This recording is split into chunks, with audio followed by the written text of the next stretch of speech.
Good afternoon, YouTube. My name is Amy's Bro. How are we doing today? So this is going to be an interesting video because it's a bit of an impromptu. Today is January 12th, 2017, and today is one of the days where I go to one of my favorite places, which is the Cherry Hill Mall and J Street. Well, I got about 2 bags sitting here, and we're going to go through what I picked up. Now, I'm going to tell you this real quick. A lot of the things I picked up in these bags are things which I actually have either played or either played from a friend's house, rented, or I owned in some way. There's maybe 1 or 2 items where I didn't own them. Actually, there's about 3 items in here that I don't officially own a game for, but I do own the system for 2 of them. So we're going to get into those because we have 2 imports. So, shall we?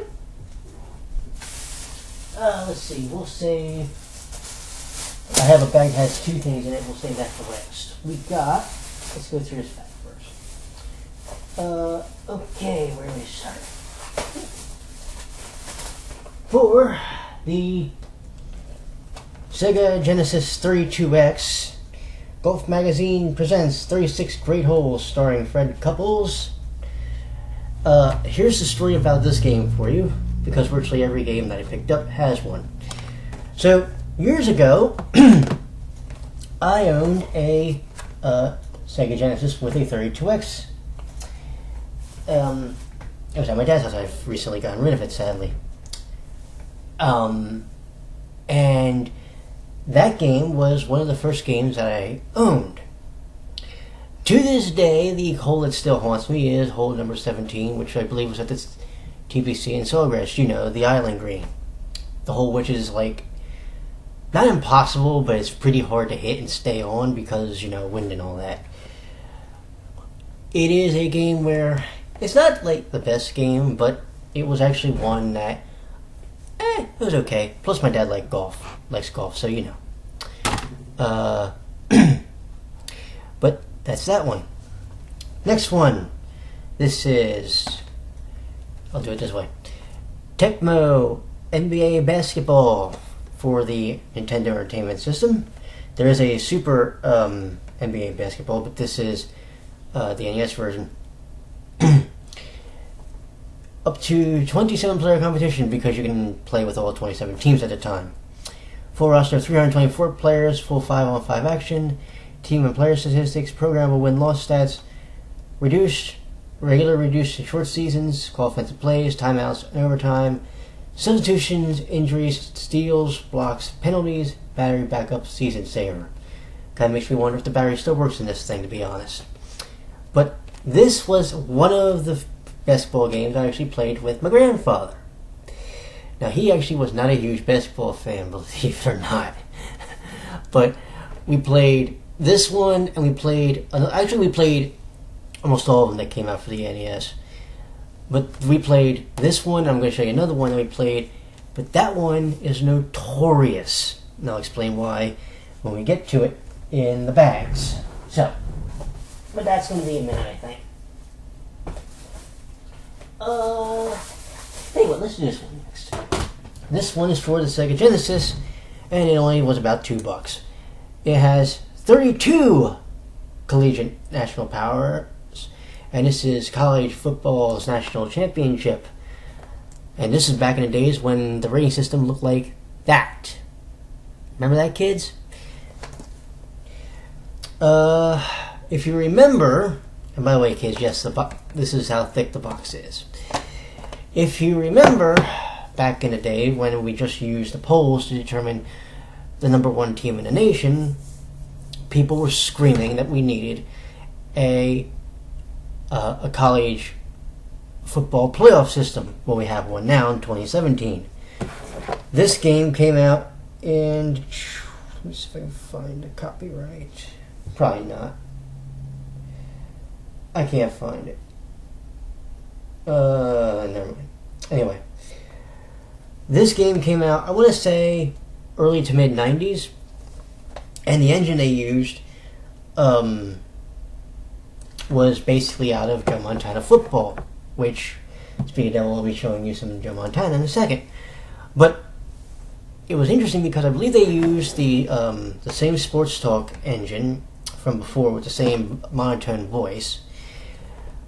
And this was also from the, I don't know if you'd be able to see that well, but this is from the Sega Sports lineup. Because remember, there was like Sega Sports, there was EA Sports. I forget if there was any other ones. But yeah, College Football's National Championship, there actually was a second game in the series. I don't own that one. I didn't pick that one up though. Let's see what else we got here. We got Joe Montana Sports Talk Football 1993 and all 28 NFL teams. Here's the funny thing. If you look on the back, how many of those teams do you recognize that may or may not have moved at some point in time? Well, how about the Raiders? I'm thinking this is when they were in Los Angeles, and I forget if they went back. I know they were Los Angeles Raiders, they were the Oakland Raiders, and I don't know if they went back to Los Angeles. That one's a fun one. That's the Houston Oilers logo. Now they're the Houston Texans, and the team that was the original Houston Oilers went to Tennessee and became the Titans. By the way, I think virtually every team on the back here has won a Super Bowl, save for the Bills and the Saints did. I think that's it. I honestly think that's it. Somebody will correct me if I'm wrong. But yeah. By the way, funny thing is, even though this is a sports talk game, the only player that has his name mentioned is Joe Montana. Alright, let's see what we got next. So remember I was mentioning about basketball games I played with my grandfather on the NES. Well, here's another one. This one is from American Sammy Corporation. This one is called Ultimate Basketball. I'll show it to you on here because it's actually covered up a little bit by the label. But yeah, this one was notorious for one big thing. I'll just show it to you. You see on the back here? Okay. Would you believe that they actually put QuickTime events in a basketball game? What they did was you had to try and time the meter so that the ball was in the center and your opponent would try to block you. Now here's what was funny. I would play with my grandfather in this and he got the timing down right. I could never do it. So every time I was going for a dunk, I made him have to do it for me. And he was the one playing against me. Do you see what I'm saying? It was a frustrating game for that reason. I liked it otherwise though. Not a bad game. Just they could have done without the QuickTime events. But Ultimate Basketball. Now, let's get into some courage, shall we? Alright, what do we got here? Actually, no, this is very current. Anybody that knows me knows I am a big fan of the Dead or Alive series. Well, one game I have always owned, and for some reason gotten rid of over the years, is this one. Now, Sega Dreamcast fans will know that the version that came out on the Dreamcast was actually much slower. To give you an example, the load times when you would do the survival mode between fights was actually ridiculous. Like, really ridiculous. So, what would end up happening is, you would sit there for maybe, a couple minutes. Here, they actually sped up the load times during the survival battles. The game is, for the most part, the same, and if I remember correctly, I think I got 100% on all the CGs, but I'm not totally sure. Don't quote me on that. But this game was actually a lot of fun. By the way, no, despite the name Hardcore, it is still rated only T for teen. Get your mind out of the gutter, people. Anywho. Now, we got some portables. We will start Let's start with the PSP. Here's what I'll do the one that I really don't know about first, because I found this one. I was like, oh, I gotta pick this up. This is called Aegis Eclipse, I believe. Generation of Chaos from NIS America. Looks like a strategy RPG. I'm going to be honest, I know nothing about this game. This is one of the few games I know jack squat about. But it was a game that I saw and it caught my attention, and this is interesting. Because most JRPGs are rated like T, at least. This one, E10. Look at that. Interesting. But yeah, I needed to actually beef up my PSP collection. So, here we go. Aegis Eclipse, Generation of Chaos. Then, I know I don't own this one, but a friend of mine, Mr. Derek Ward, you all know him, I believe, the completionist. He, I believe, is a big fan of this series, and I forget if it was this one I asked about or the other one that came out on PSP, but Star Ocean, First Departure. Here's like the weird thing. Despite the fact that I've never actually beaten a Star Ocean game, Star Ocean's one of my favorite game franchises, and I need to get a PS3 again and a PS4 so I can actually play the Star Ocean games that came out on those systems, just because those games kick some serious butt and I really, really, really need to get immersed in them. But Star Ocean First Departure. I believe the other one was Second Evolution. I need to get that one. Now we get into table save. I'll save. I have two Vita games, but I'll show them last. This game, I need to get this one back just because this is one of the games that we didn't get in the Dragon Quest series originally. This was a Super Nintendo game called Dragon Quest VI Realms of Revelation, or I believe it was called Reverie otherwise. Now, I seriously need to play this game so I can actually tell you about it, because I owned all three of the DS games. I owned this one, Hand of Heavenly Bride, Chapters of the Chosen. I need to get back the other two games at some point. And I also need to get Dragon Quest VIII, which is coming out on the 3DS. I actually recently just bought the strategy guide for it one of the last times I went out to J Street. So that is something I definitely need to consider picking up soon. Stay you. Now we have two PS Vita games. One, I need to check something. Hold on.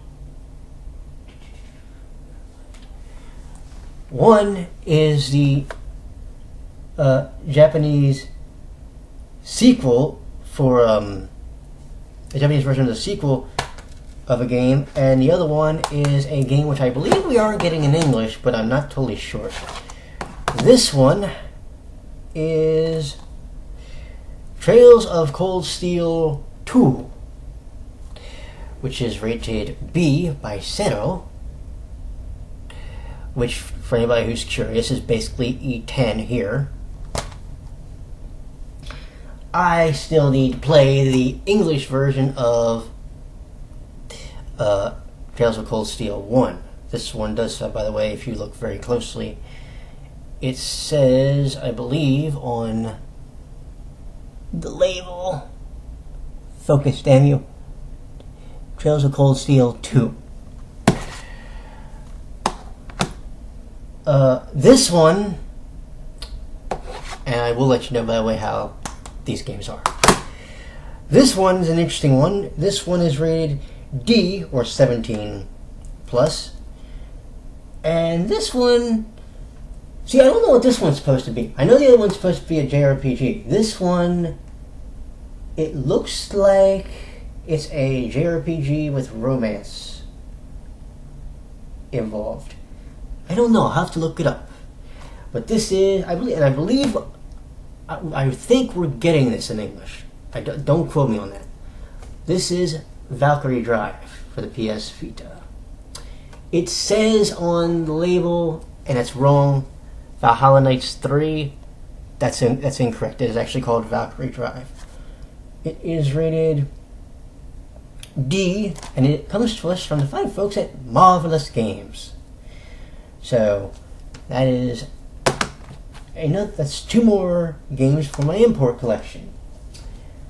I forget what other. They also have, by the way, for anybody who is curious, the import version of the Attack on Titan game, which recently came out. The import physical version.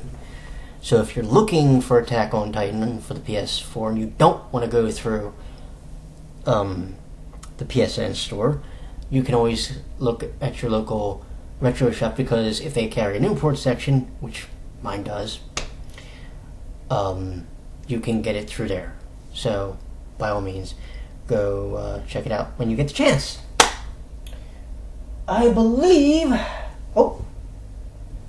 Almost forgot. We're not done. I thought we were done. That's why I said I believe, and then stopped myself. We're not done. We have 2 more items. And I will show you them right now. Here we go. First up, now the first one is for a game I don't own, but it's a collector's edition, which alright says to me, I must own you. The Tales of Zestiria Collector's Edition Guide. Yes, kids, I actually bought the guide for the game, and I don't own the game or the system. But anybody that knows me knows if there's a collector's edition to a guide, God darn it, God damn it, I'm gonna buy it. And this was an impulse buy, but this is one that I definitely needed to own. So for those friends of mine who are big into the Tales of the Zestiria game, here you go. Here's the guide, and yes, I own the copy. Sadly, no, I'm not getting rid of it. I'm an OCD when it comes to these things. Anyway, this will be the final item coming up, and this one means actually a lot to me. Now, this is the Top Secret Passwords Nintendo Player's Guide.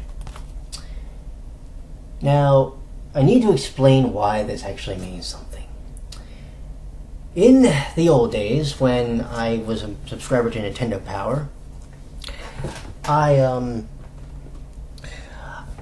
owned a lot of the guides.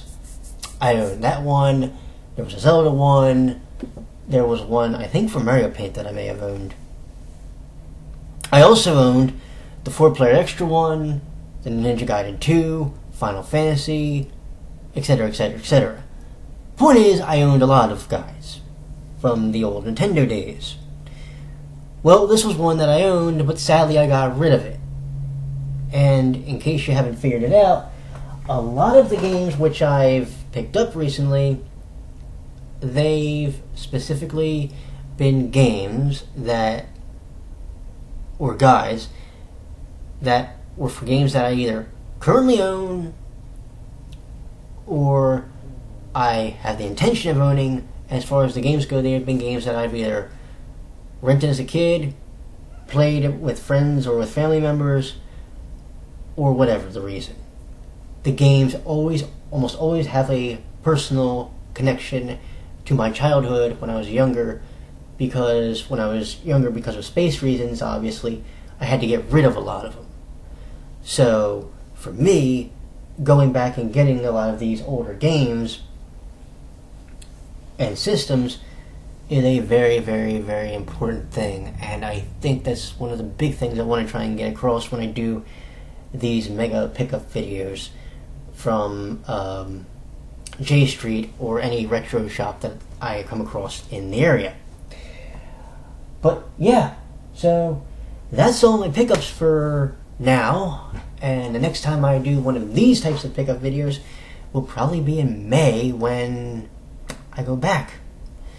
Because it's a lot of fun for me to go and pick up some games from my past and try and show them to you, the people who are watching the videos, because gaming should always have a place in our lives, in our past and our present, because in a weird way they help shape the future as far as where the directions for gaming does go. And when it comes to games like, the old Tecmo games, or the Dragon Quest games, or even the imports, which it doesn't seem significant, but picking up a game like Valkyrie Drive shows game companies eventually, yes, people want to play these games, please bring them over when you get the chance. So, that is the pickup video, and I will talk to you in the very near future. Take care, my friends. Bye-bye.